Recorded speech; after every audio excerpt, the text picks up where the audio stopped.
ये तो मेरे सुथरे दिन थे कि मैंने 100 रुपये की घूम करा ली, जय 11.25 की करवा लेता था, दोनों मर दे आपा। उस भोले आदमी ने नो सोचा कि ये मुक्का ये सारा इस घूम में आ गया कि ये सारा ही प्रक्रिया घूम की होती है। तो इसे तो ये हमारे गुरु थे, इसे हम अनजान व्यक्ति विद्यार्थी तो भोला होता ही है। और टीचर आप देख रहे हो किसे थे, हमारे गुरु जी। और ये आध्यात्मिक मार्ग के मार्गदर्शक जी ने बैठा दिया मानव समाज का। पुण्यात्माओं को कृपा है मालिक किया, नई से अनमोल ज्ञान को कौन आने दे आप तक। ये से ठग बैठे हैं रास्ते में, ठोड़ बट पार बैठे हैं। शुक्र मना करो परमात्मा की आपका जन्म है इस भक्ति युग में, और आपको ये मार्ग मिल गया। जो बाद में आओगे इतना पछताओगे, उनको आंखों से आंसू नहीं सूखेंगे कि हम इतनी देर कैसे रह गए भगवान बिना। बोलो सतगुरुदेव। परम पिता परमात्मा पूर्ण ब्रह्म सर्व सृष्टि रचनहार कुल मालिक कबीर देव कबीर साहिब की असीम कृपा से ये सत्संग समागम प्रारंभ हुआ। इस कलयुग के अंदर यदि कोई वस्तु दुर्लभ है तो संत दुर्लभ है,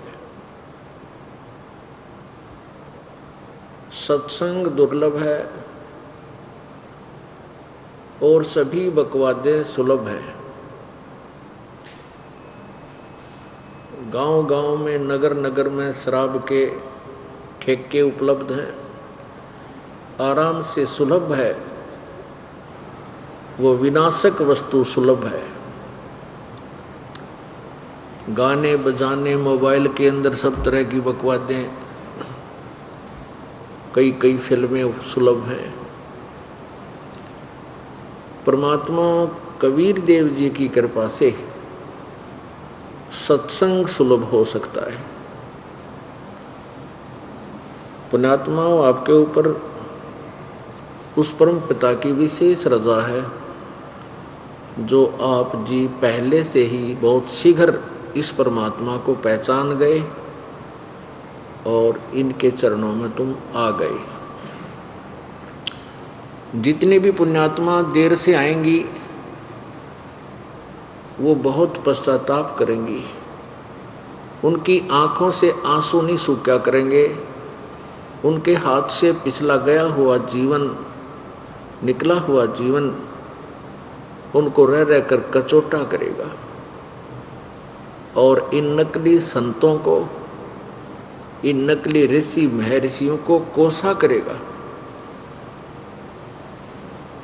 आज जो प्रारंभ हुआ ये सत्संग, ये एक विशेष महत्व रखता है। परमेश्वर के उस पूर्ण परमात्मा के धरातल पर आने के उपलक्ष्य में ये सत्संग प्रतिवर्ष ज्येष्ठ सुदी पूर्णिमासी पर होता है। आज ये 4 दिन का समागम प्रारंभ हुआ। परमात्मा कबीर जी की असीम रजा है आप जी सत्संग में पहुँचे।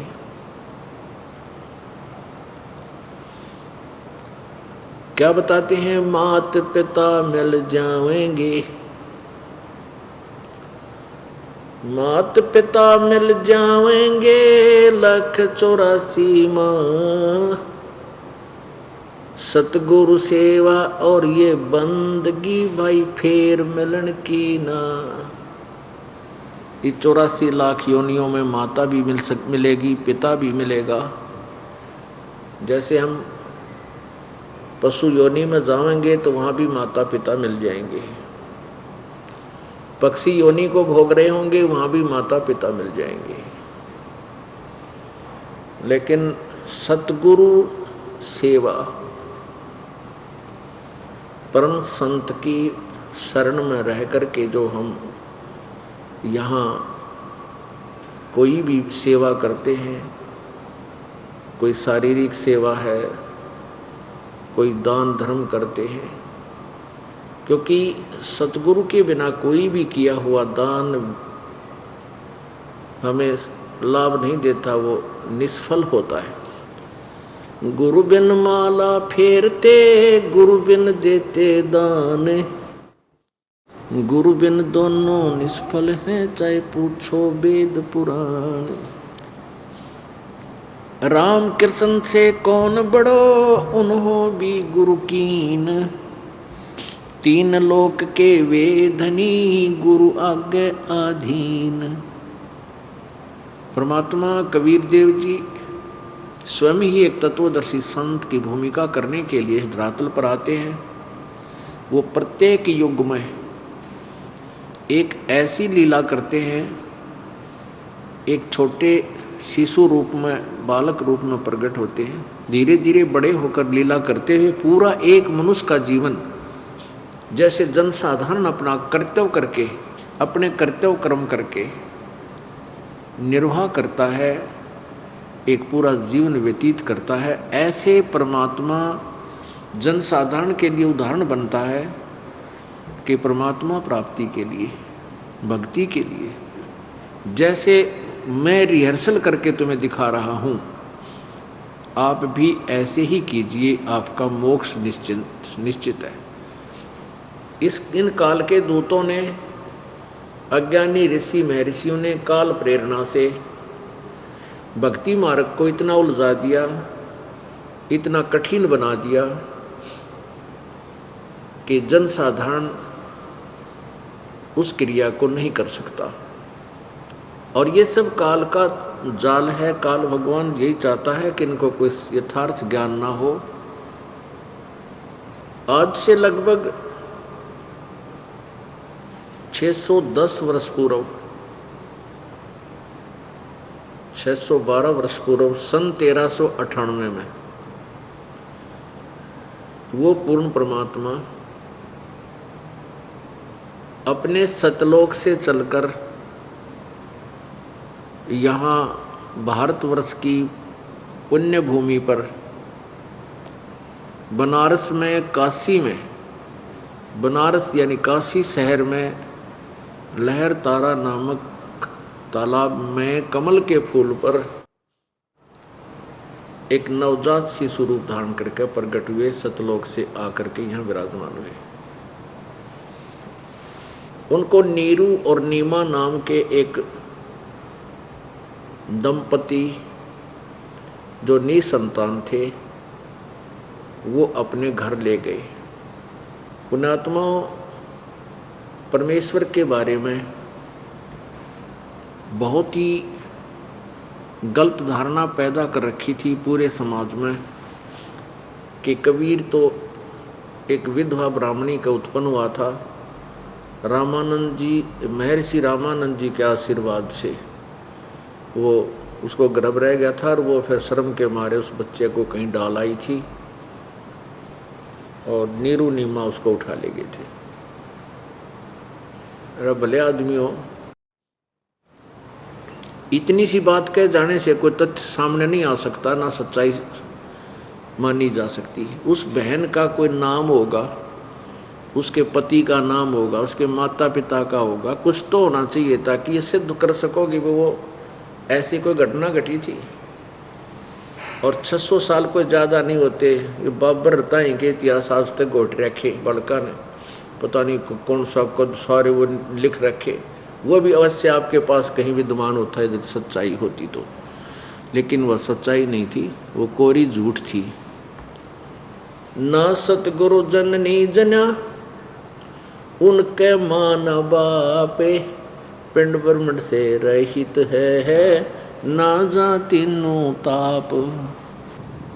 उस परमेश्वर के बारे में बहुत से साक्षी गवाह हैं, परमात्मा की प्यारी आत्माएं, जिन्होंने उनका साक्षात्कार किया और फिर बाद में अपनी अमृतवाणी में उनके विषय में जानकारी दी। पूर्ण ब्रह्म परमात्मा कबीर देव जी प्रत्येक युग में आते हैं और ऐसी ही लीला करते हैं। एक शिशु रूप धारण करते हैं, फिर धीरे धीरे बड़े होते हैं और फिर अपने सत्य ज्ञान का प्रचार करते हैं। सतयुग, त्रेता और द्वापर में परमेश्वर की इस अमृतवाणी को विशेष महत्व नहीं दिया जाता, लेकिन कलयुग के अंदर कबीर देव जी की अमर वाणी को, उस 5वें वेद को बहुत महत्व दिया जाता है, क्योंकि वो परमात्मा प्रथम चरण में आकर के वो लीलाएं करता है जो परमात्मा किया करता है। परमात्मा क्या करता है? परमेश्वर कबीर जी ने बताया था कि वेद मेरा भेद है। वेद, इन चारों वेदों को अपने सिंपल लैंग्वेज में वेद बोला जाता है, हम वेद बोलते हैं।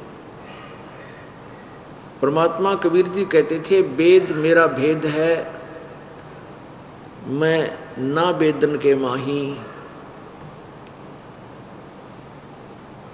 और जौन वेद से मैं मिलूं वो वेद जानते नहीं।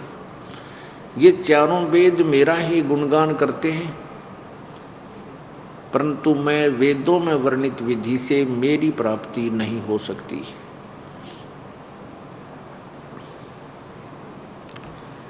और जौन वेद से मैं मिलूं,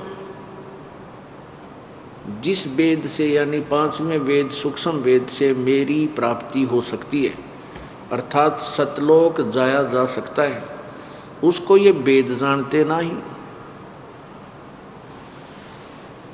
ये चारों वेदों में परमेश्वर के पाने की विधि नहीं है, लेकिन महिमा परमेश्वर की है सारी।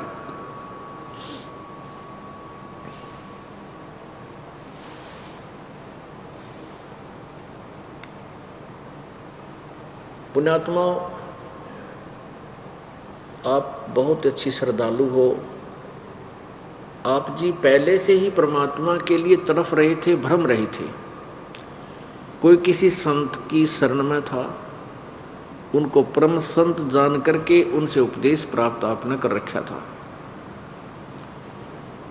और कोई अपनी स्वभाववश, क्योंकि परमात्मा की प्यारी आत्मा परमात्मा की भक्ति बिना वो रह नहीं सकती, तो उन्होंने कोई ना कोई ऐसी अवश्य कोई साधना प्रारंभ कर रखी थी जो किसी से सुनी सुनाई लोक वेद के आधार से।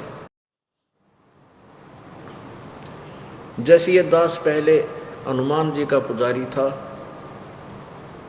और प्रत्येक मंगलवार का व्रत रखता था।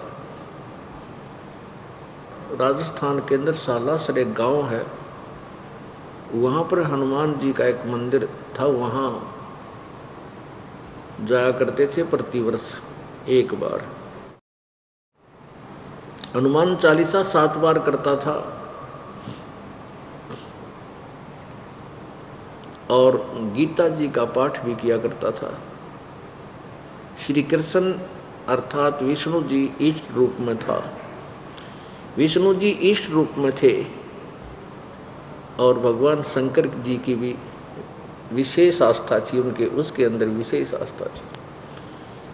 और भी जितना भी कोई अच्छा कोई सुनते थे किसी देव देवती देवी के बारे में, उसको भी हम साथ में ही पूजा करते थे, पूज लेते थे। इसी प्रकार आप जी हैं कि आप अवश्य कहीं ना कहीं कोई भक्ति का मार्ग अपनाए हुए थे। एकाध हो सकता है जो पुण्यात्मा वैसे ही पिछले संस्कारों से उसके कोई ऐसा लोक वेद का ज्ञान देने वाला कोई ना मिला हो तो दूसरी बात है, अन्यथा जो पुण्यात्माएं होती हैं वो परमात्मा के लिए कहीं ना कहीं कोई ना कोई साधना अवश्य कर रही होती है। तो जो साधनाएं हम कर रहे होते हैं वो साधना ठीक हैं या गलत हैं, क्योंकि गीता जी अध्याय नंबर 16 के श्लोक नंबर 23 में कहा है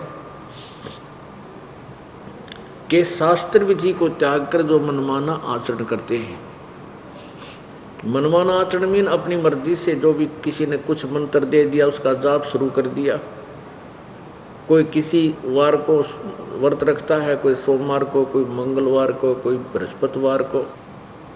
और कई श्रद्धालु विशेषकर एक मंत्र जो गायत्री मंत्र माना जाता है, उसका जाप तो प्रत्येक प्राणी हिंदू भक्त के मुंह पर था और सभी ये जानते थे कि ये बहुत मोक्षदायक मंत्र है। इस मंत्र से, गायत्री मंत्र से सब लाभ हो जाता है। तो इस तरह की हम साधना करते थे। कोई जयराम जय जयराम, कोई सीताराम राधे श्याम ताली बजाते थे, और कोई राधे राधे श्याम मिला दे। यानी जो भी जिससे कुछ सुन लिया भक्ति के बारे में, वो पुण्यात्मा उसी का रट लगा देती है। तो ये सब शास्त्र विरुद्ध साधनाएं थी। पुण्यात्माओं, इस बात का निर्णय कैसे हो कि जो साधनाएं हम करते थे वो शास्त्र विरुद्ध थी और करते हैं, बहुत से अभी बहुत कर रहे हैं। उसके लिए हमने अपने सदग्रंथों को ही प्रमाण मानना होगा। गीता जी एक अमृत ज्ञान युक्त बुक है, होली बुक है, पवित्र पुस्तक है। और प्रत्येक हिंदू समाज में विशेषकर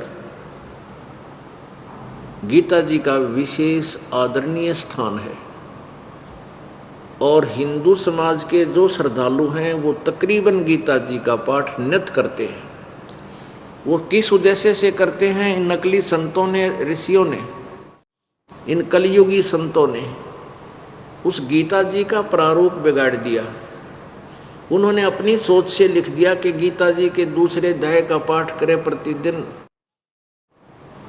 40 दिन पाठ करे तो उसको ये लाभ हो जाता है, उसको पुत्र प्राप्ति हो जाती है, उसको फलाना काम हो जाता है, उसके सारे काम सर जाते। और किसी को 12वें अध्याय का, प्रत्येक अध्याय के बारे में कोई ना कोई एक ऐसी टिप्पणी कर रखी है कि उसने इसका पाठ किया था, उसको ऐसे लाभ होगा। तो ये श्रद्धालु उनके पाठ करने पर लग गए, क्योंकि पुण्यात्मा जब को प्यासा है, प्यासे को जल चाहिए। और उस प्यासे आत्मा को कोई भी कह दे कि आप इधर जाइए, वो दौड़ा जाता है, फिर कहे इधर जाइए तो उधर भी भाग लेता है। और जब तक उसको जल मिला नहीं वो तलाश में रहता है। इसलिए उनके द्वारा दिए गए इस तरह की टिप्पणियों को प्रत्येक पुण्यात्मा ने स्वीकार कर रखा था। अब गीता जी अध्याय नंबर 16 के श्लोक नंबर 23 में तो ये कहा है कि शास्त्र विधि को त्याग कर जो मनमाना आचरण करते हैं उनको कोई लाभ नहीं होता, न उनकी गति होती है, न उनका कार्य, उनको सिद्धि प्राप्त होती है और न ही कोई सुख प्राप्त होता। अर्थात यूजलेस। और परमात्मा की भक्ति हम इन 3 कामों के लिए करते हैं। एक तो हम संसार में कुछ हमें राहत मिले, हमारे कर्म दंड मोक्ष हों, पाप कर्मों का दंड हमें ना मिले, ये अक्षमा हो। और दूसरा ये कि हमारे अंदर भक्ति की कुछ शक्ति आवे, सिद्धि, क्योंकि भक्ति की शक्ति से ही हम परमात्मा को प्राप्त करेंगे। सिद्धि का अर्थ होता है जैसे कोई क्रिया करने से जो उसका अंतिम प्रारूप बनता है। जैसे जहाज बनाता है वैज्ञानिक, तो उसका उद्देश्य जहाज बनाने का ये था कि ये आसमान में उड़े और बहुत तेज स्पीड से हम आ जा सके। तो वो सिद्धि कर दी उसने, उसकी सब साधना उसके बना करके उसको सिद्ध कर दिया और वो सफल हो गया। सफल हो गया तो वो उसको आज प्रयोग किया जा रहा है। ऐसे ही भक्ति की साधना से, भक्ति करने से सिद्धि आ जाती है, वो सिद्धि होती है। सिद्धि माने हमारा जो हम उद्देश्य था वो पूरा हो गया। एक तो सिद्धियां होती हैं जो वो भी भक्ति का बाई प्रोडक्ट है, उसको हमने प्रयोग नहीं करना चाहिए सिद्धियों को। जैसे एक अगस्त नाम के ऋषि थे, उन्होंने अपने सारे जीवन में सिद्धि प्राप्त की। जो साधना मनमाना आचरण करके साधना की, सिद्धि होगी क्या? उसने केवल सिद्धि ही प्राप्त करने के लिए उद्देश्य से साधना की। सिद्धि आगे के 7 समुद्रों को एक बार एक घूंट में पी जाता था। अपने आत्माओं इतना बड़ा समुद्र और एक घूंट में पी लेना, तो कितनी प्रबल शक्ति है वो सिद्धि। अब उस सिद्धि से वो प्रसिद्ध तो हो गया, लेकिन मोक्ष से रहित रहा।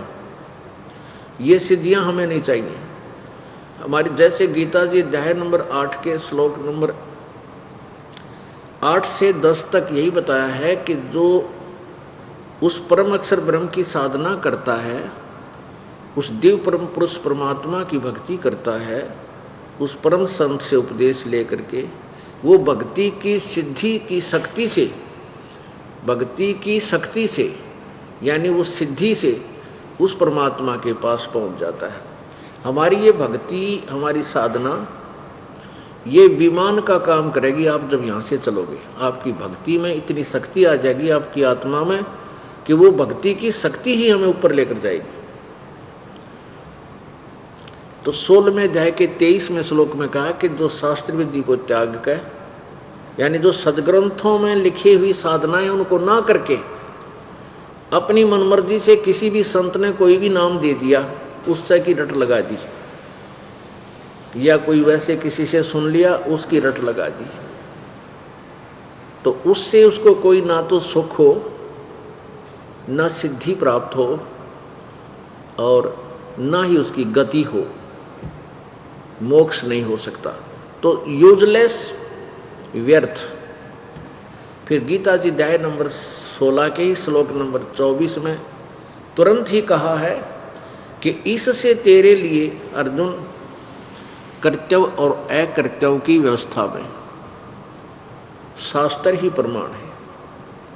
कहने का भाव ये है कि यदि तूने परमात्मा पाना है, यदि तुझे मोक्ष चाहिए, परमात्मा से लाभ लेना है, तो सदग्रंथों को ही प्रमाण मानना। जो इनके अंदर भक्ति की विधि लिखी है उसी को प्रमाणित मानना, वही तेरे लिए प्रमाण है। किसी की दंत कथा पे, किसी के कहने सुनता है, उस पर विश्वास करके तू अपना जीवन व्यर्थ मत करना। कहने का भाव ये है पुण्यात्माओं, परमेश्वर कबीर जी यहाँ आए और हम जो साधना कर रहे थे शास्त्र विधि को त्याग कर मनमाना आचरण, जो लोक वेद था, तो परमेश्वर आकर के हमें क्या बताया करते थे? अपनी लोकोक्तियों के माध्यम से, वाणियों के माध्यम से, यानी कविताओं से पद्य भाग में गा गा कर समझाया करते थे।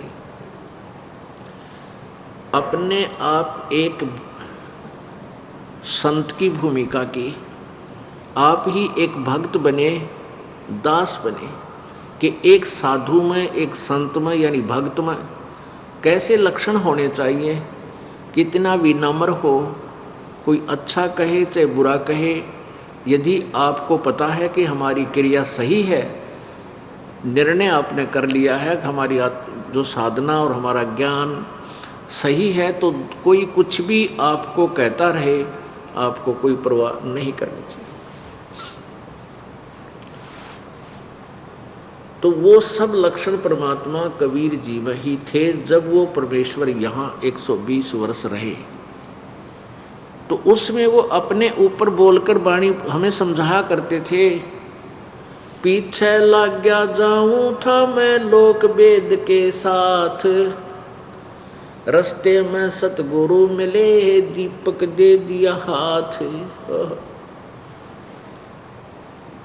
परमेश्वर कबीर जी अपने ऊपर ढाल रहे हैं कि पीछे लग गया जाऊं था। जैसे ये दास पहले लोक वेद के आधार से पूजाएं करता था, और इस भक्ति मार्ग के रास्ते में, इस भक्ति के राह में, परमात्मा की प्राप्ति वाले मार्ग में, रास्ते में सतगुरु मिल गए। उन्होंने ये तत्व ज्ञान रूपी दीपक थमा दिया हमारे हाथ में। अब बगैर टॉर्च के, बगैर रोशनी के हम जंगल में अंधेरे में घूम रहे थे, जिधर भी चल दिए पता नहीं कहाँ जा रहे हैं, कोई मार्ग दिखाई नहीं देता था, पर चल अवश्य रही थी। अब हम इस तत्व ज्ञान की रोशनी में और मार्ग देखकर चलेंगे।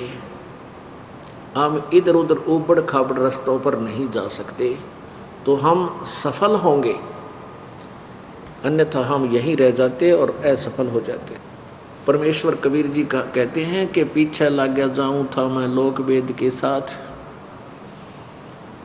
और रास्ते में सतगुरु मिल गए, दीपक दे दिया हाथ, ये तत्व ज्ञान रूपी टॉर्च दे दी, और अंधेरे अज्ञान रूप अंधेरे में भटक रहे थे, ये अपना सीधा मार्ग पकड़ लिया। परमात्मा की वाणी है कि मेले ठेले जाइयो और मेले बड़ा मिलाप, ये पत्थर पानी पूजता, कोई साधु संत मिल जाता।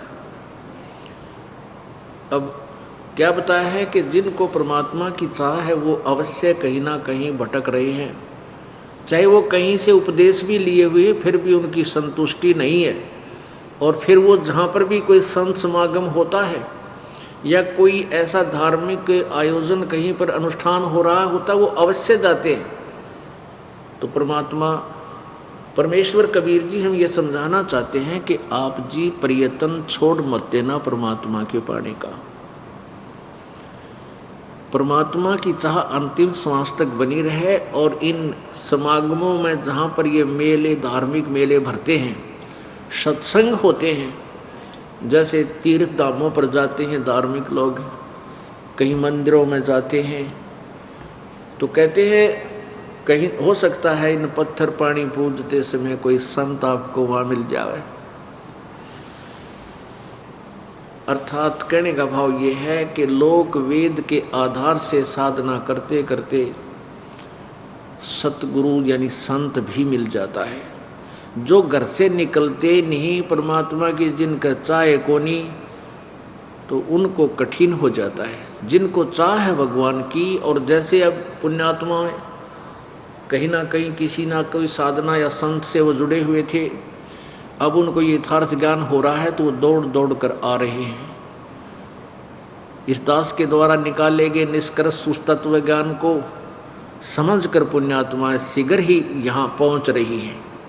तो उनको वो तत्व ज्ञान मिल गया, वो पुस्तक समझ लो एक संत का काम कर रही है। क्योंकि आज हम शिक्षित हो गए, और पहले हम शिक्षित थे नहीं, हमने केवल वचन सुनने से ही ज्ञान होता था। ये संत ऋषिजन जो भी हमें सुनाते थे तो वो रास्ता हमें मिल जाता था। पुण्यात्मा एक समय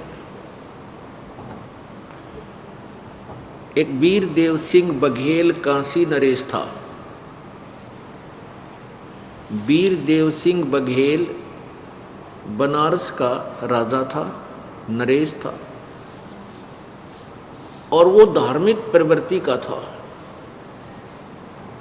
और ये साधु संत नकली जो होते हैं ये राजाओं के पास अधिक जाते हैं, जिनको ये पता चल जाए कि ये राजा धार्मिक है।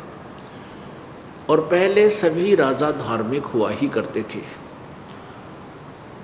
तो वो वीर देव सिंह बघेल क्या करता था, एक वर्ष में एक बड़ा सत्संग करवाता था।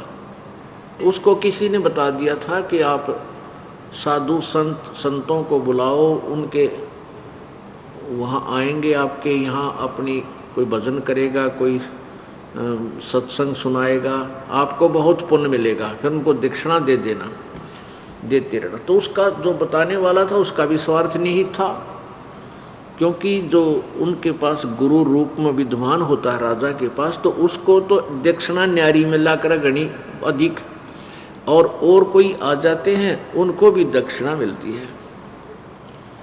तो इस लालच में वीर देव सिंह बघेल के यहाँ बहुत से हिंदू संत चले गए, काफ़ी संख्या में, यानी सैकड़ों की संख्या में उस समागम के अंदर भक्त संत पहुँचे। और राजा ने अपने बाग में व्यवस्था करवा दी कि वहाँ सत्संग कर लो। और वो बाग राजा के महल से थोड़ा ही दूरी पर था। अब इन राजाओं को जब तक संत नहीं मिलता, ये केवल एक फॉर्मलिटी कराया करते हैं। सत्संग बाग में हुए, यानी वहाँ प्रवचन चल रहे हैं संतों के, और वो अपने घर पे आराम से लेट रहे हैं, सत्संग में नहीं गया, जाता ही नहीं था। अब उधर से परमात्मा कबीर जी जब बनारस में आए हुए थे, काशी शहर में प्रकट थे, सह शरीर आए थे, उसमें वो लीला करते हुए जो बड़े हुए, उस सत्संग में वो परमेश्वर पहुंच गए, चले गए। कहते हैं परमात्मा अपनी वाणी में, जहाँ जन की महिमा सुनो, जहाँ जन से महिमा सुनो, ता मैं गवन करते, वो तो नगर अमाने हैं जा मेरे प्यारे संत।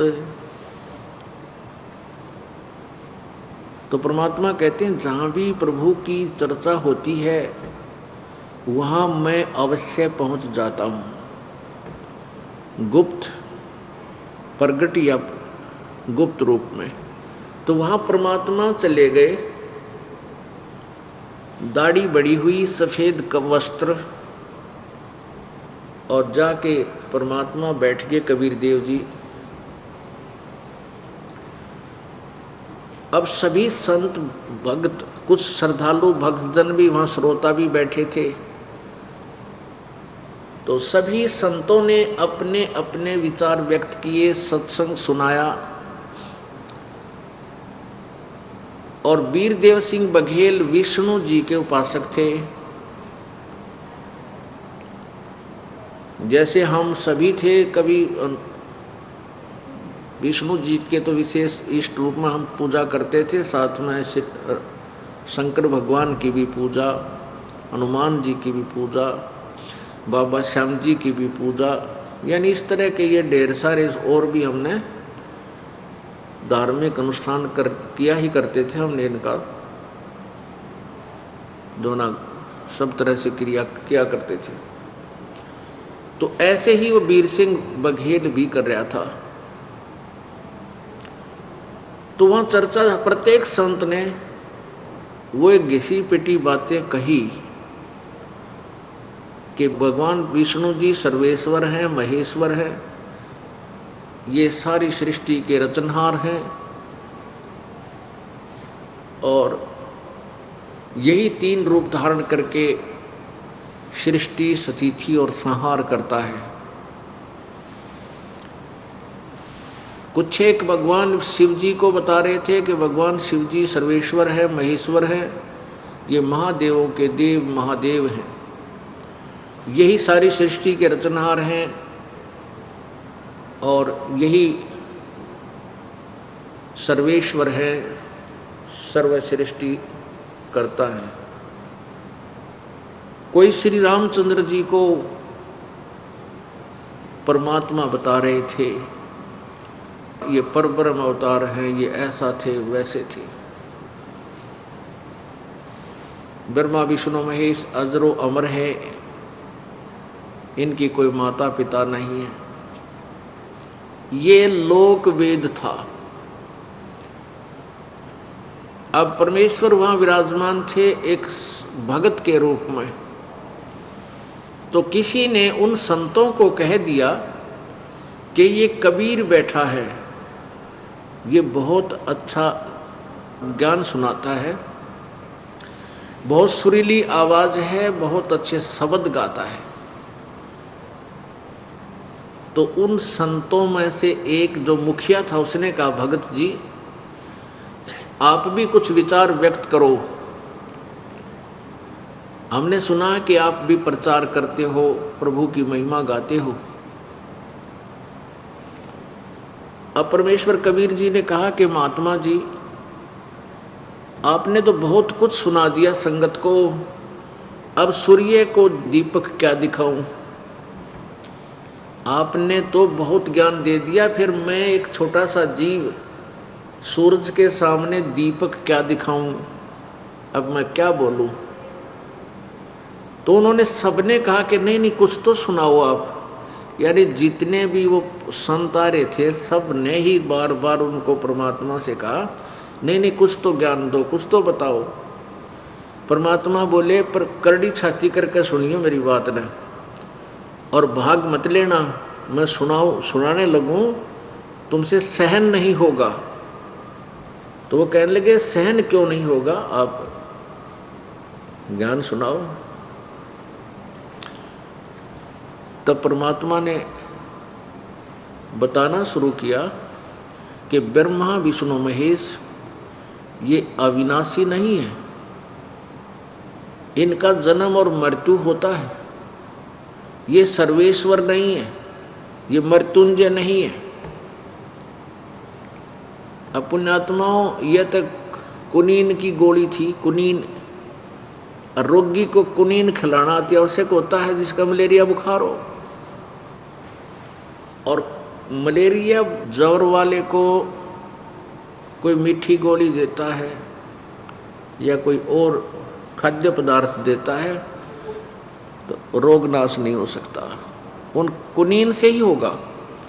अब परमात्मा तो सर्जन थे, वो संत रूप में आए थे, पूर्ण परमात्मा थे।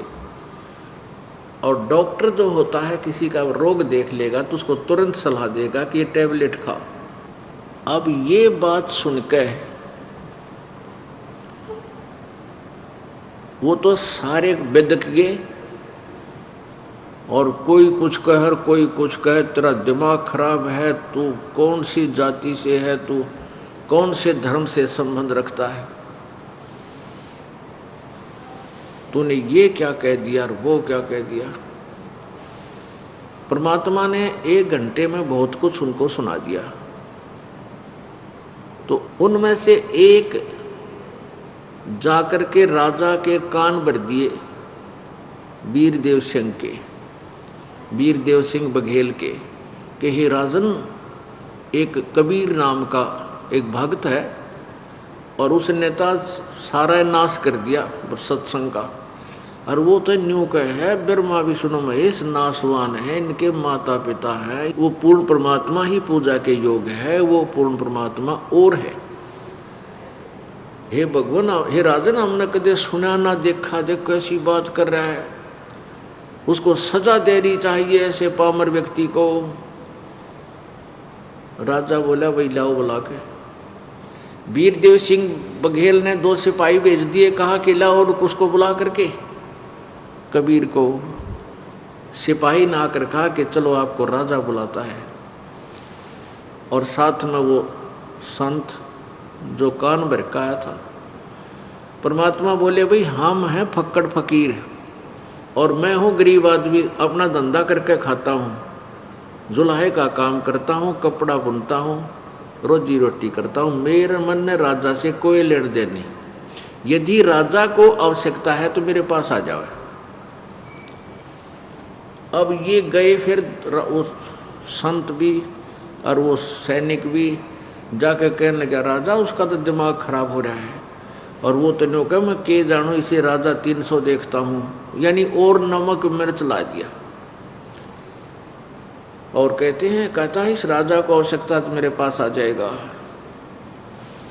अब वीरदेव सिंह बघेल एकदम लाल आग बबुड़ा होकर और हाथ में सोटी लेकर और चल पड़ा।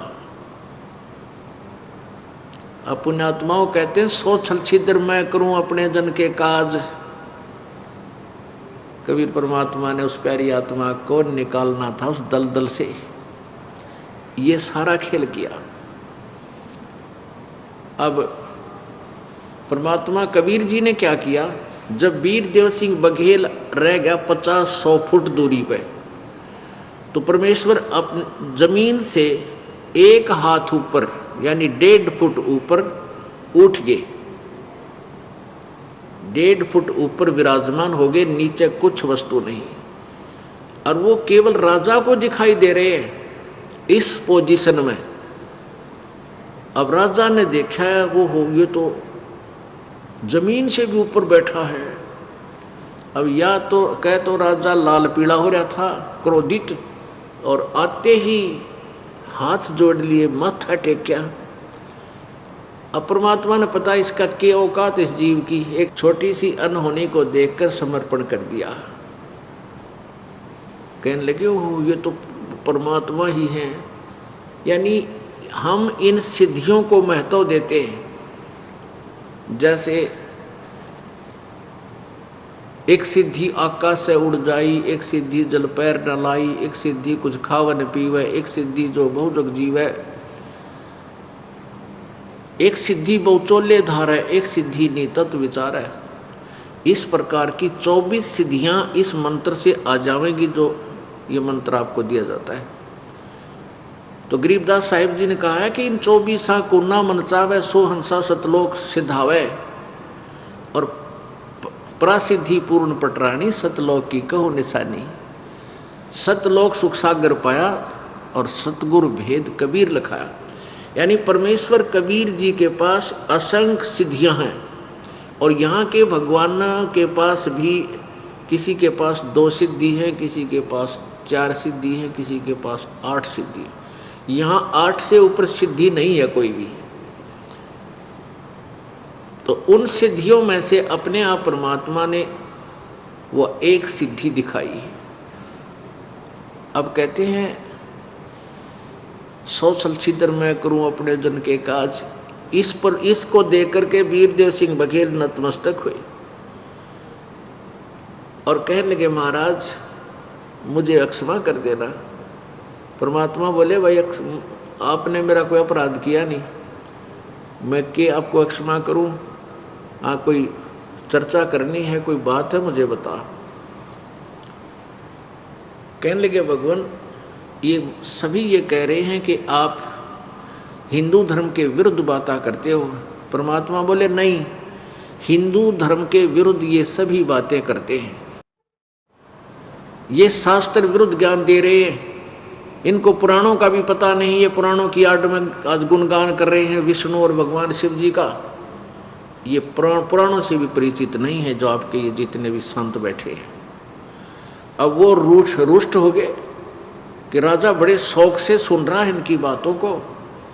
राजा ने कहा भगवान आप एक बार वहाँ मेरे महल में चलो, दास के ऊपर कृपा करो भगवान, हमें कोई प्रमाण दो ताकि मेरा दिल डटे कि आप सच कह रहे हो। अब राजा या तो उनको सजा देने के उद्देश्य से गया था और परमात्मा ने उसकी तकदीर बदल दी, उसके अंक बदल दिए। अब जो राजा का जो मुखिया था, राजा का जो गुरु था वो नकली, वो वहाँ रह गया। वो तो रहना था क्योंकि राजा को वो छोड़कर जा नहीं सकता लालची, और बाकी उठ कर चले गए और राजा ने उनको 10-10, 20-20 रुपये दे दिए, उसमें चांदी के रुपए होते थे, वो चल गए। अब वो गुरुजी रह गया उसका, राजा का। अब परमात्मा वहाँ बैठे हैं, राजा का वो नकली डुप्लीकेट गुरुजी बैठे हैं। तो वीर सिंह बघेल ने अपने गुरुजी से कहा पहले वाले से कि ये महात्मा जी कह रहे हैं कि आप जी शास्त्र विरुद्ध ज्ञान देते हो और ब्रह्मा विष्णु महेश अजरो अमर है, ये कहते अजरो अमर नहीं है, इनका जन्म मृत्यु होता है। तो वीरदेव सिंह ने कहा कि प्रभु कोई प्रमाण हमें मिल सकता है? परमात्मा कबीर जी ने कहा ढेर सारे प्रमाण बता दूंगा, और इसको कह के कसम खावा यो पंडित जी कि झूठ नहीं बोला तेरे आगे, क्योंकि ये सब संस्कृत में विद्यमान है और संस्कृत से आप अपरिचित हो। मैं इसको बताऊंगा, ये कह देगा नहीं ऐसा नहीं है, तो प्रभु फिर बात नहीं बनेगी। तो राजा ने कहा अपने उस गुरुजी से कि आप कसम खाओ कि सच बताओगे। तो उसने कहा कि जैसे आप कहोगे, आप बिल्कुल सच बताऊंगा। वो ब्राह्मण भी अच्छी आत्मा का था, और लेकिन तत्व ज्ञान ना होने से तत्व ज्ञान ना होने से वो बेचारा अपना जैसा भी धूल में लठ लगे था ऐसे ही वो दंत कथा सुनाकर रोजी रोटी अपनी चला रहा था। अब परमेश्वर कबीर जी ने कहा कि ब्राह्मण शिव पुराण निकाल और देख उसमें रुद्र संहिता अध्याय नंबर 6 और 7 में। अब पुण्यात्मा राजा सामने बैठा और वीर सिंह ने कह दिया था कि पंडित जी जब ने झूठ बोली था मैं और ब्राह्मण ने बुलाकर तुरंत इसका निर्णय लूँगा, क्योंकि ये इतना कॉन्फिडेंस से कह रहे हैं, ये तो महापुरुष हैं, इनका झूठ बोलने का उद्देश्य नहीं। और ये बातें कहना कि मुझे राजा की आवश्यकता नहीं, राजा मेरे पास आ सकता, मुझे राजा के पास जाने की कोई आवश्यकता नहीं, तो महान आत्मा बोल सकता है न, ये मेरे लालची मेरा पीछे पीछे अंडा कर दे। तो उसी से मैं समझ गया था कि महान आत्मा हर फिर मैंने इनकी जो लीला देखी वो मेरे दिल से उतर नहीं रही। तो ब्राह्मण भी ईमानदार था, कुछ राजा के सामने बैठकर भी ईमानदार हो गया था, तो उसने सच्ची बात बता दी। और क्या पढ़कर सुनाया? परमात्मा कबीर जी ने बताया कि इसमें स्पष्ट लिखा है कि ब्रह्मा विष्णु और शिव ये काल रूपी भगवान सदा शिव से उत्पन्न हुए, ये उसके पुत्र हैं। ये देखिएगा संक्षिप्त शिवपुराण गीता प्रेस गोरखपुर से प्रकाशित।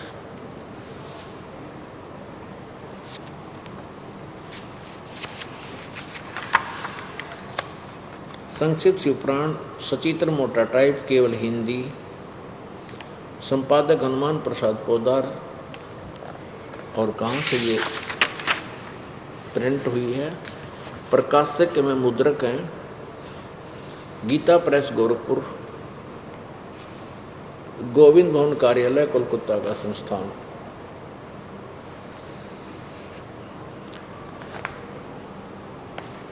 इसके 98वें पृष्ठ पर आते हैं।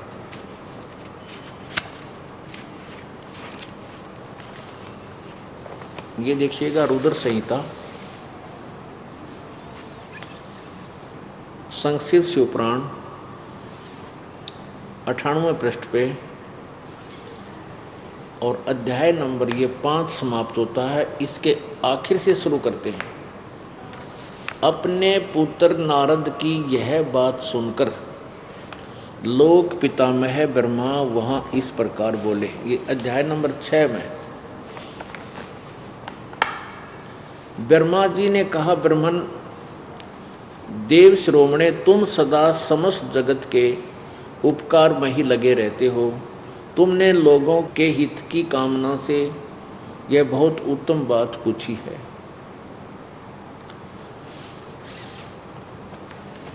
जिस समय समस्त चराचर जगत नष्ट हो गया था, सर्वत्र केवल अंधकार ही अंधकार था। न सूर्य दिखाई देते थे न चंद्रमा, अनन्य ग्रहों और नक्षत्रों का भी पता नहीं था। न दिन होता था न रात, अग्नि पृथ्वी वायु और जल की भी सत्ता नहीं थी। उस समय तत्सद्ब्रह्म, ये तत्सद्ब्रह्म, ये भी ध्यान से देखना, इनको किसी को ज्ञान नहीं था, लेकिन फिर भी ये जो पुराणों को सत्य मानते हैं उनके लिए पुराण ही हथियार हैं उनको समझाने के लिए। उस समय तत्सद्ब्रह्म, इस श्रुति में जो सत्य सुना जाता है एकमात्र वही शेष था। सत्य, सत्य माने सत्पुरुष समझो। अब 100 पृष्ठ पे 99 आपने पढ़ा, 100 पृष्ठ पे जिस परब्रह्म के विषय में ज्ञान और अज्ञान पूर्ण उक्तियों द्वारा इस प्रकार विकल्प किए जाते हैं। देखो ब्रह्मा जी खुद बोल रहे हैं, जिस परब्रह्म के विषय में, यानी दूसरे परमात्मा, यानी ये परब्रह्म को पूर्ण परमात्मा मानते हैं, जिस परब्रह्म के विषय में यानी अन्य भगवान के विषय में ज्ञान और अज्ञान से पूर्ण उक्तियों द्वारा खुद ये मान रहे हैं कि जो हम सुनाते हैं ये कुछ ज्ञान से और कुछ अज्ञान है, विकल्प किए जाते हैं। उसने कुछ काल के बाद द्वितीय की इच्छा प्रकट की उसके भीतर एक से अनेक होने के का संकल्प उदित हुआ।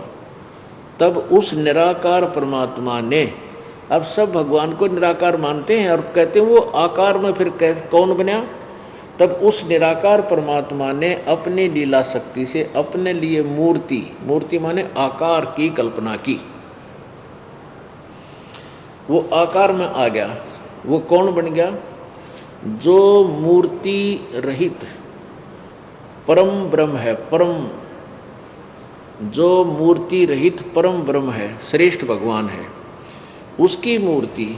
ये ब्रह्मा जी की सोच है और पुराण पढ़ रहे हैं हम। भगवान सदाशिव हैं। ये ब्रह्मा जी काल को ही परम ब्रह्म बोल रहा है। कहते हो भगवान सदाशिव, कहने का भाव यह है कि वो निराकार परमात्मा, तब उस निराकार परमात्मा ने अपनी लीला शक्ति से अपने लिए एक मूर्ति की कल्पना की। वो निराकार यानी वो काल भगवान, वास्तव ये काल के बारे में बोल रहा है। और वो आकार में बन गया। वो कौन बन गया? भगवान सदाशिव बन गया। इस काल ने सदाशिव का रूप धारण कर लिया ब्रह्म ने। अर्वाचीन और प्राचीन विद्वान उन्हीं को ईश्वर कहते हैं। उस समय एकाकी रहकर स्वेच्छा अनुसार विहार करने वाले उन सदाशिव ने अपने विग्रह से स्वयं ही एक स्वरूप भूता शक्ति की सृष्टि की, जो उनके अपने श्री अंग से कभी अलग होने वाली नहीं थी। उस पराशक्ति को प्रधान, प्रकृति, गुणवती माया, बुद्धि तत्व की जननी और विकार रहित बताया जा गया है। वह शक्ति अंबिका कही गई है। उसी को प्रकृति सर्वेश्वरी त्रिदेव जननी दुर्गा को, ये दुर्गा के बारे में है। इस काल के शरीर से दुर्गा निकली थी, परमेश्वर कबीर जी ने निकाली थी जोगजीत रूप में। और ये ब्रह्मा तो स्वयं मूर्छित था, इसको ज्ञान नहीं था, फिर भी कुछ लोकवेद और कुछ अपना ज्ञान अज्ञान दोनों मिलाकर ये कुछ बता रहा है कि सदाशिव ने अपने शरीर से एक शक्ति की सृष्टि की। उन सदाशिव ने अपने विग्रह से, अपने विग्रह माने शरीर से स्वयं ही एक स्वरूप भूता शक्ति की सृष्टि की, यानी एक स्त्री बनाई, अपने शरीर से निकाली, जो उनके अपने शरीर अंग से कभी अलग होने वाली नहीं थी, यानी जो उसके शरीर में थी। उस पराशक्ति को ये दुर्गा के बारे में बोल रहे हैं। प्रधान भी कहते हैं, प्रकृति भी कहते हैं, गुणवती माया, बुद्धि तत्व की जननी तथा विकार रहित बताया गया है। वह शक्ति अंबिका कही गई है। उसी को प्रकृति, ये प्रकृति शब्द याद रखना आपका गीता जी में काम आओगा, जब ये दास आपको ब्रह्मा विष्णु महेश की उत्पत्ति इस ब्रह्म और दुर्गा से दिखाएगा कि गीता जी में 14वें अध्याय के 3, 4, 5 श्लोकों में कि ब्रह्म से, प्रकृति और इस काल से रजगुण ब्रह्मा, सदगुण विष्णु, तमगुण शिव जी की भी उत्पत्ति हुई। आगे देखना, उसी को प्रकृति सर्वेश्वरी त्रिदेव जननी नित्या और मूल कारण भी कहते हैं। सदाशिव द्वारा प्रकट की गई उस शक्ति के 8 भुजाएं हैं। ये क्लियर हो गया कि दुर्गा के बारे में बताया है और उसमें ये तीनों देवताओं की जननी है, ब्रह्मा विष्णु महेश की माता है, उत्पन्न करने वाली है, जननी, जन्म देने वाली। वह नाना प्रकार के आभूषण उसके श्री अंगों की शोभा बढ़ाते हैं। वह देवी नाना प्रकार की गतियों से संपन्न है और अनेक प्रकार के अस्त्र शस्त्र धारण करती है। ये क्लियर हो गया कि ये दुर्गा के बारे में विवरण है।